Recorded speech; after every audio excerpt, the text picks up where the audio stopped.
Урматтуу мекендештер, кымбаттуу менин шайлоочуларым, колдоо бергениңиздер үчүн терең ыраазычылыгымды билдирем. Сиздер бул үчүн менден бир тыйын да сураган жоксуңар, башка эч нерсе талап кылган жоксуңар.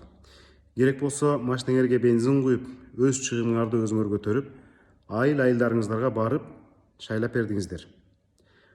Жеке менин керт башым үчүн эмес, акыйкаттык үчүн, чындык үчүн, коррупциясыз таза Кыргызстан үчүн күрөшүмдү колдодуңуздар. Демек, сиздер автоматтык түрдө менин досума, өнөктөшүмө, менин санаалашыма айландыңыздар. Биз акыйкаттык үчүн күрөштө дагы бирдигебиз. Тилекке каршы силер берген миңдеген добушту бийлик бетбактык менен уурдады. БШКнын сайтында өзү каалагандай цифрларды жазып, жасалма жыйынтыкты бизге таңуулаганга аракет кылып атат.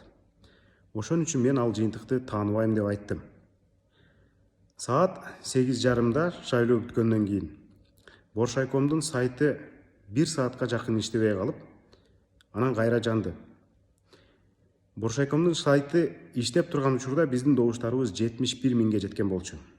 Өчүп туруп кайра жанганда ал 41 миңге түшүп калды. Ортодо кеминде 30 миң добушубуз уурдалды.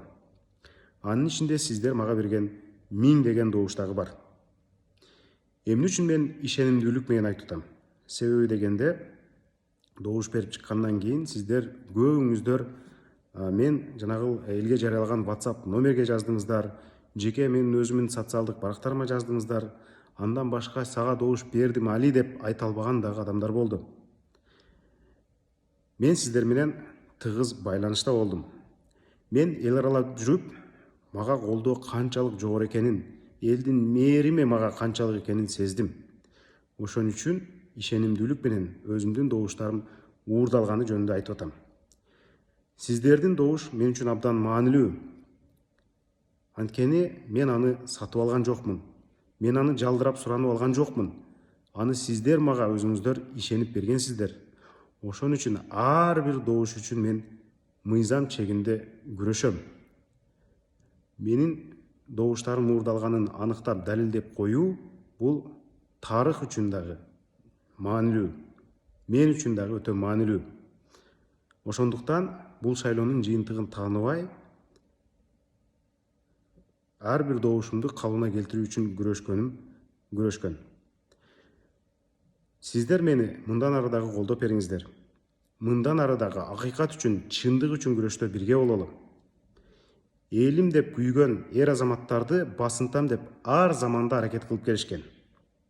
Бийлик менен чырмалышкан коррупционерлер же бийликтин өзү коррупционерлер менен чырмалышкан, бандиттер менен чырмалышкан ой бузук адамдар, уурулар менен чырмалышкан адамдар дайыма эл үчүн күйөм деген жигиттерди, кыздарды тебелеп тепсегиси келип келген. Бирок биз ага жол бербейбиз. Силер менен бирге биз бардык жеңишти камсыздай алабыз. Дайыма чогуу бололу, көңүлдү чөгөрбөгүлө, кайтпагыла, мокобогула. Мен болсо ууруларга каршы, коррупционерлерге каршы, бетбактыкка каршы, мыйзамсыздыкка каршы күрөштү уланта берем. Сиздерге чоң рахмат.